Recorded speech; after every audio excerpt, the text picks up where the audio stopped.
बिस्मिल्लाहिर्रहमानिर्रहीम। अस्सलामु अलैकुम। उम्मीद है कि आप सब खैरियत से होंगे।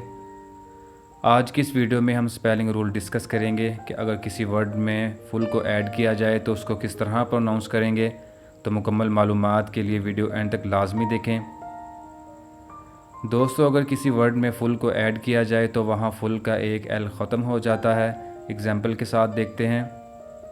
वर्ड है ब्यूटीफुल।